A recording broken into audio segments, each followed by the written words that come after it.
नमस्कार प्यारे विद्यार्थियों, डीएवी मॉडल पब्लिक स्कूल की आज की कक्षा में आपका स्वागत है। आइए आज मैं आपको सुनाने जा रहा हूँ एक सुंदर सी कहानी, गोदान।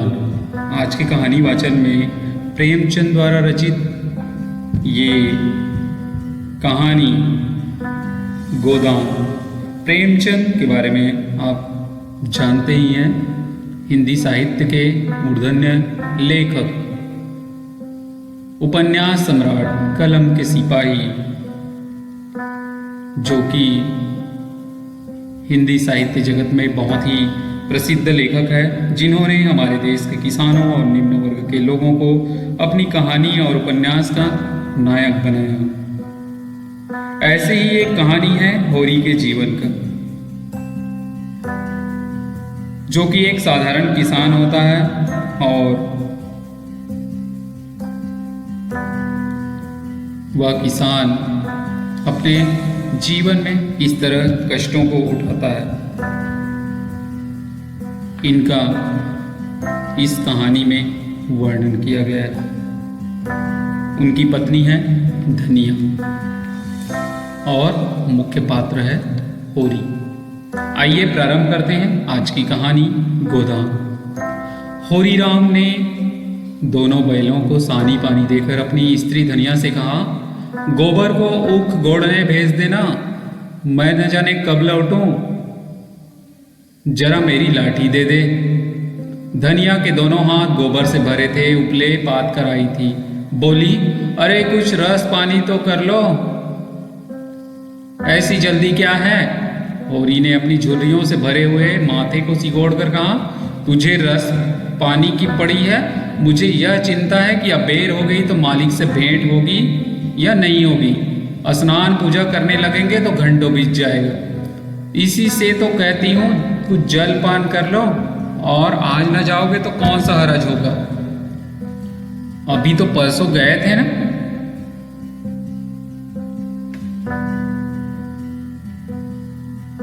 होरी कहने लगता है, तू जो बात नहीं समझती उसमें टांग क्यों अड़ाती है भाई? मेरी लाठी दे दे और अपना काम देख। यह इसी मिलते जुलते रहने का प्रसाद है कि अब तक जान बची हुई है, नहीं कहीं पता न लगता कि किधर गए। गांव में इतने आदमी तो हैं, किस पर बेदखली नहीं आई, किस पर कुड़की नहीं आई। जब दूसरे के पांव तले अपनी गर्दन दबी हुई हो तो उन पांवों को सहलाने में ही कुशल है। धनिया, उनकी पत्नी, इतनी व्यवहार कुशल थी। उसका विचार था कि हमने जमींदार के खेत जोते हैं तो वह अपना लगान ही तो लेगा, उसकी खुशामद क्यों करे, उसके तलवे क्यों सहलाएं। यद्यपि अपने विवाहित जीवन के इन 20 वर्षों में उसे अच्छी तरह अनुभव हो गया था कि चाहे कितनी ही कतर ब्योंत करे, कितना ही पेड़ तन काटे, चाहे एक एक कौड़ी को दांत से पकड़ो, मगर लगान बेबाक होना तो मुश्किल है। फिर भी वह हार न मानती थी और इस विषय पर स्त्री पुरुष में आए दिन संग्राम छिड़ा रहता था। उसकी 6 संतानों में अब केवल 3 जिंदा है। एक लड़का गोबर लगभग 16 साल का, और 2 लड़कियां सोना और रूपा है, 12 और 8 साल की थी। 3 लड़के बचपन में ही मर गए। उसका मन आज भी कहता था अगर उनकी दवा दारू होती तो वह बच जाते, पर वह एक ढेले की दवा भी न मंगवा सकी थी। उसकी भी उम्र अभी क्या थी, 36वां साल ही तो था, पर सारे बाल पक गए थे, चेहरों पर झुर्रियां पड़ गई थी, सारी देह ढल गई थी। वह सुंदर गेहुआ रंग संवला गया था और आंखों से भी कम सूझने लगा था। पेट की चिंता ही तो इनके कारण थे। कभी तो जीवन का सुख न मिला। इस चिरस्थायी जीर्ण अवस्था ने उसके आत्मसम्मान को उदासीनता का रूप दे दिया था। जिस गृहस्थी में पेट की रोटियां भी ना मिले, उसके लिए इतनी खुशामद क्यों? इस परिस्थिति में उसका मन बराबर विद्रोह किया करता था और 2-4 गुड़गियां खा लेने पर ही उसे यथार्थ का ज्ञान होता था। परंतु परास्त होकर होरी की लाठी, मिर्जई, जूते, पगड़ी और तमाकू का बटवा लाकर सामने पटक दिए। होरी ने उसकी ओर आंखें ततेर कर कहा, क्या ससुराल जाना है जो 5 पोशाक लाई है? ससुराल में भी तो कोई जवान साली सलहज नहीं बैठी है जिसे जाकर दिखाऊं। होरी के गहरे सांवले पिचके हुए चेहरे पर मुस्कुराहट की मृदुता थी, वह झलक पड़ी। धनिया ने लजाते हुए कहा, ऐसे ही तो बड़े सजीले जवान हो कि साली सलहजे देखकर रीझ जाएंगी। होरी ने फटी हुई मिर्जई को बड़ी सावधानी से तह करके खाट पर रखते हुए कहा, तो क्या तू समझती है मैं बूढ़ा हो गया हूं? अभी तो 40 भी नहीं हुए। मर्द 60 पर पाठे होते हैं। जाकर शीशे में मुंह देखो, तुम जैसे मर्द 60 पर पाठे नहीं होते। दूध घी अंजन लगाने तक को तो मिलता नहीं, पाठे होंगे। तुम्हारी दशा देख देख कर तो मैं और भी सूखी जाती हूँ कि भगवान या बुढ़ापा कैसे कटेगा, किसके द्वार पर भीख मांगेंगे। सारी बातें होरी और धनिया के बीच होने लगी। होरी की वह क्षणिक मृदुता यथार्थ की इस आंच में कैसे झुलस गई है। लकड़ी संभालता हुआ बोला, 60 तक पहुंचने की नौबत ना आने पाएगी धनिया, इसके पहले ही चल देंगे। धनिया ने तिरस्कार किया, अच्छा रहने दो, मत अशुभ मुंह से निकालो। तुमसे कोई अच्छी बात भी कहे तो लगते हो कोसने। होरी कंधे पर लाठी रखकर घर से निकला तो धनिया द्वार पर खड़ी होकर उसे देखती रही। उसके इन निराशा भरे शब्दों ने धनिया के चोट खाए हुए हृदय में आतंक में कंपन सा डाल दिया था। वह जैसे अपने नारीत्व के संपूर्ण तप और व्रत से अपने पति को अभय दान दे रही थी। उसके अंतःकरण से जैसे आशीर्वादों का व्यूह सा निकलकर होरी को अपने अंदर छिपा लेता था। विपन्नता के इस अथाह सागर में सोहाग ही तो वह दृढ़ था, जिसे पकड़े हुए वह सागर को पार कर रही थी। इन असंगत शब्दों ने यथार्थ के निकट होने पर भी मानो झटका देकर उसके हाथ से वह तिनके का सहारा छीन लेना चाहा, बल्कि यथार्थ के निकट होने के कारण ही उनमें इतनी वेदना शक्ति आ गई। काना कहने से काने को जो दुख होता है, वह क्या 2 आंखें वाले आदमी को हो सकता है? होरी कदम बढ़ाए चला जाता था। पगडंडी के दोनों ओर ऊख के पौधों की लहराती हुई हरियाली देखकर उसने मन में कहा, भगवान कहीं गांव से बरखा कर दे और डांडी भी सुबीते से रहे तो एक गाय जरूर ले लूंगा। देसी गाय तो ना दूध दे, ना उसके बछुए ही किसी काम के हों। बहुत हुआ तो तेली के कोल्हू में चले, नहीं वह पछाई गाय लेगा। ये सारी बातें सोचते रहा होरी। उसकी खूब सेवा करेगा, कुछ नहीं तो 4-5 सेर दूध होगा। गोबर दूध के लिए तरस तरस कर रह जाता है। गोबर उसके बेटे का। इस उम्र में तो न खाया पिया तो फिर कब खाएगा। साल भर भी दूध पी ले तो देखने लायक हो जाए, बछुए भी अच्छे बैल निकले। 200 से कम की गोई न होगी, फिर गौ से ही तो द्वार की शोभा है। सवेरे सवेरे गौ के दर्शन हो जाए तो क्या कहना। न जाने यह साहत कब पूरी होगी, कब वह शुभ दिन आएगा। हर एक गृहस्थ की भांति होरी के मन में भी गौ की लालसा चिरकाल से संचित होते हुए चली आती थी। यही उसके जीवन का सबसे बड़ा स्वप्न था, सबसे बड़ी साथ थी।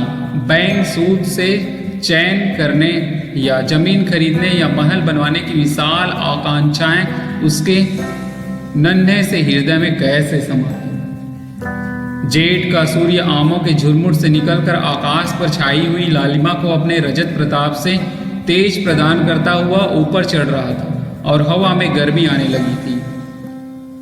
दोनों ओर खेतों में काम करने वाले किसान उसे देखकर राम राम करते और सम्मान की भाव से चिलम पीने का निमंत्रण देते थे। पर होरी को इतना अवकाश कहाँ था।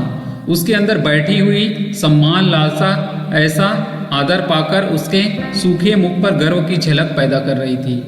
मालिकों से मिलते जुलते रहने का ही तो प्रसाद है कि सब उसका आदर करते हैं, नहीं तो उसे कौन पूछता। 5 बीघे के किसान की क्या बिसात। यह कम आदर नहीं है कि 3-3, 4-4 हल वाले महतो भी उसके सामने सिर झुकाते हैं। ऐसी सारी बातें होरी सोचने लगा।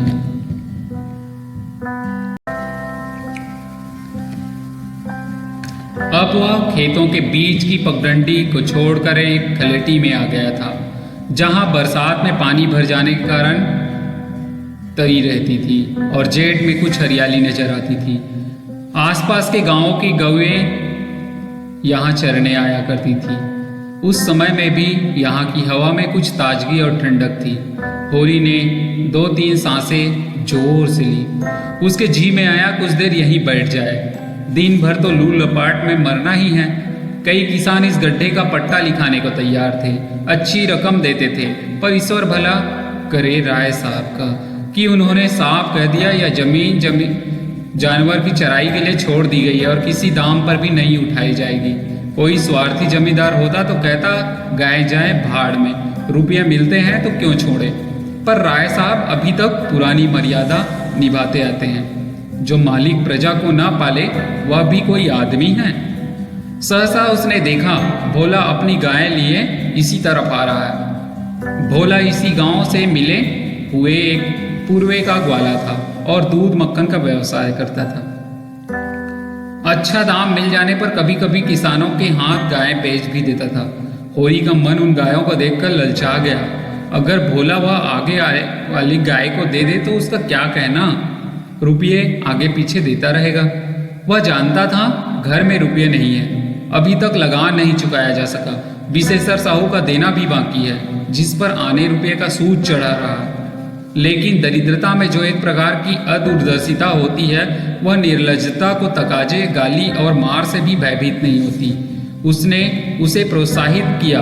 बरसों से जो साध मन को आंदोलित कर रही थी, उसने उसे विचलित कर दिया। भोला के समीप जाकर बोला, राम राम भोला भाई, कहो क्या रंग ढंग है, सुना अब की मेले से नई गाय लाए हो। भोला ने रुखाई से जवाब दिया। होरी के मन की बात उसने ताड़ ली थी। हाँ, 2 बछिए और 2 गाय लाया। पहले वाली गाय अब सूख गई थी, बंदी पर दूध न पहुंचे तो गुजर कैसे हो। होरी ने आगे वाली जो गाय के पुट्ठे पर हाथ रखा और कहा, दुधार तो मालूम होती है, कितने में ली बताओ जरा। फिर भोला ने शान जमाई, अब की बाजार तेज रहा माँ तो इसके 80 रुपये देने पड़े। आंखें निकल गई। 30-30 रुपये दोनों कलोरों के दिए। 30 पर गाहक रुपये का 8 से दूध मांगता है। बड़ा भारी कलेजा है तुम लोगों का भाई। लेकिन फिर लाए भी तो वह माल की यहाँ 10-5 गांव में तो किसी के पास नहीं निकलेगी। भोला पर नशा चढ़ने लगा। भोला बोलता, राय साहब इसके 100 रुपये देते थे, दोनों कलोरे के 50-50, लेकिन हमने ना दिए। भगवान ने चाहा तो 100 रुपये इसी बयान में पीट लूंगा। इसमें क्या संदेह है भाई, मालिक क्या खा के लेंगे, नजराने में मिल जाए तो भले ही ले ले। यह तुम ही लोगों का गुर्दा है कि अंजलि भर रुपये तकदीर के भरोसे गिन देते हो। यही जी चाहता है कि इसके दर्शन करता रहूं। धन्य है तुम्हारा जीवन की गौओं की इतनी सेवा करते हो, हमें तो गाय का गोबर भी मैसर नहीं। होरी भोला से कहते हैं, गिरस्त के घर में एक गाय भी ना हो तो कितनी लज्जा की बात है। साल के साल बीत जाते हैं, गोरस के दर्शन नहीं होता। घर वाली बार बार कहती है, भोला भैया से क्यों नहीं कहते। मैं कह देता हूँ कभी मिलेंगे तो कहूँगा। तुम्हारे स्वभाव से बड़ी प्रसन्न रहती है। कहती है, ऐसा मर्द ही नहीं देखा कि जब बातें करेंगे नीची आंख करके कभी सिर नहीं उठाते हैं। सारी बातें भोला को होरी कहने लगता है। भोले पर तो अब नशा चढ़ ही रहा था। उसे इस भरपूर प्याले ने और गहरा कर दिया। बोला, आदमी वही है जो दूसरों की बहू बेटी को अपनी बहू बेटी समझे। जो दुष्ट किसी मेहरिया की ओर ताके उससे गोली मार देनी चाहिए। यह तुमने लाख रुपए की बात कह दी भाई। बस सज्जन वही जो दूसरे की आबरू को अपनी आबरू समझे। जिस तरह मर्द के मर जाने से औरत अनाथ हो जाती है, उसी तरह औरत के मर जाने से मर्द के हाथ पांव टूट जाते हैं। मेरा तो घर उजड़ गया मातो, कोई एक लोटा पानी देने वाला भी नहीं। भोला अपनी सारी व्यथा महतो को बता। गत वर्ष भोला की स्त्री लूग लग जाने से मर गई थी। यह होरी जानता था, लेकिन 50 वर्ष का खंखड़ भोला भीतर से इतना स्निग्ध है वह नहीं जानता था। स्त्री की लालसा उसकी आंखों में सजल हो गई थी। होरी को आसन मिल गया। उसकी व्यवहारिक कृषक बुद्धि सजग हो गई। पुरानी मसल झूठी थोड़ी है, बिन घर नहीं घर भूत का डेरा। कहीं सगाई क्यों नहीं ठीक कर लेते। भोला कहते हैं ताक में हूं मैं तो, पर कोई जल्दी फंसता नहीं। 150 खर्च करने को भी तैयार हूं, जैसी भगवान की इच्छा।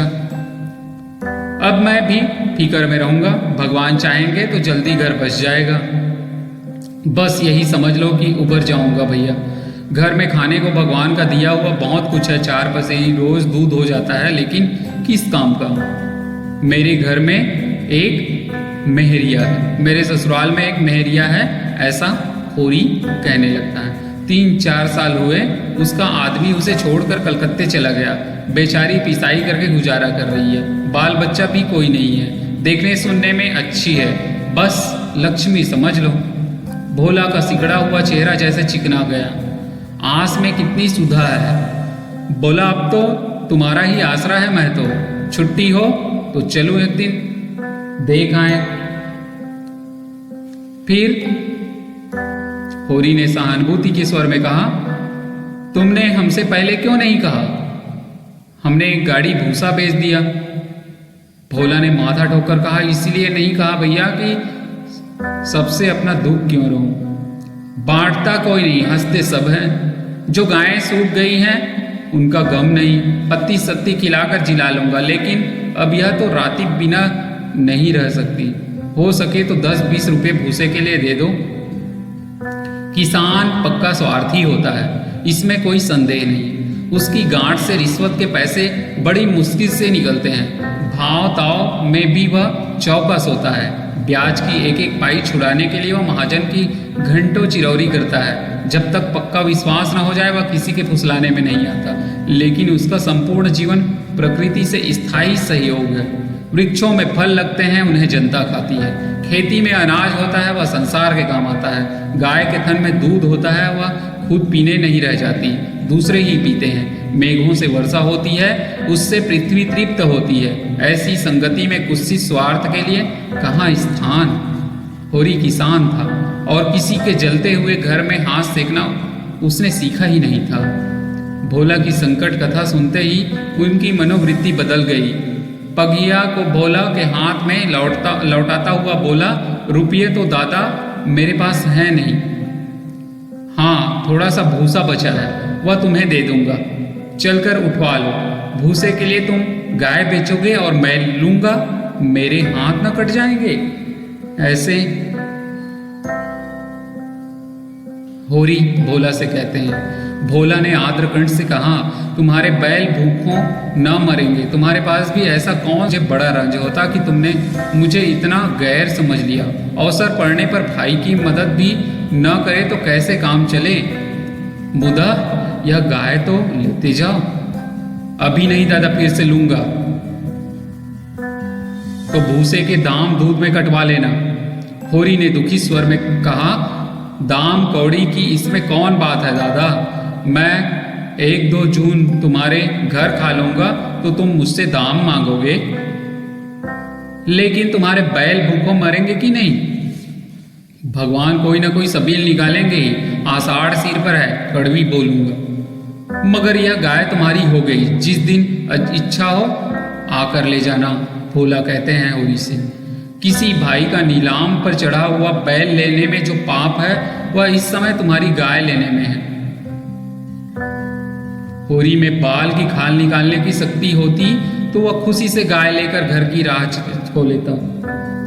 भोला जब नगद रुपये नहीं मांगता तो स्पष्ट था कि वह भूसे के लिए गाय नहीं बेच रहा है, बल्कि इसका कुछ और आशा है।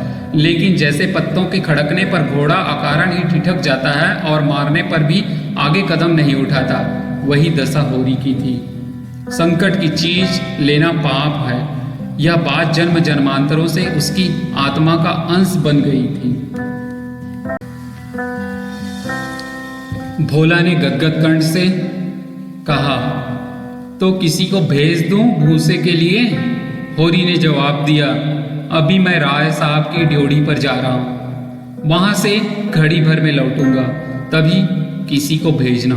भोला की आंखों में आंसू भर आए। बोला, तुमने आज मुझे उबार लिया होरी भाई। मुझे अब मालूम हुआ कि मैं संसार में अकेला नहीं हूँ, मेरा भी कोई हीतु है। एक क्षण के बाद उसने फिर कहा, उस बात को भूल न जाना। होरी आगे बढ़ा तो उसका चित्त प्रसन्न था। मन में एक विचित्र स्फूर्ति हो रही थी। क्या हुआ, 10-5 मन भूसा चला जाएगा, बेचारे को संकट में पड़कर अपनी गाय को तो ना बेचनी पड़ेगी, ऐसा वह सोचने लगा। जब मेरे पास चारा हो जाएगा तब गाय खोल लाऊंगा। भगवान करे मुझे कोई मेहरिया मिल जाए, फिर तो कोई बात है ही नहीं। उसने पीछे फिर कर देखा। कबरी गाय पूंछ से मक्खियां उड़ाती, सिर हिलाती, मस्तानी मंद गति से झूमती चली जाती थी, जैसे बांदियों के बीच में कोई रानी हो। कैसा शुभ होगा वह दिन जब यह कामधेनु उसके द्वार पर बंधेगी। इस तरह से होरी अपनी पत्नी धनिया से कहकर राय साहब के पास जाने लगते हैं। जाते हुए रास्ते में उसको भोला दिखाई देते हैं और उनके बीच में वार्तालाप होती है। ये रही आज की कहानी का पहला भाग, गोदान भाग 1। आज के लिए बस इतना ही। बहुत बहुत धन्यवाद। अगली कहानी के साथ अगले वीडियो में पुनः मिलते हैं।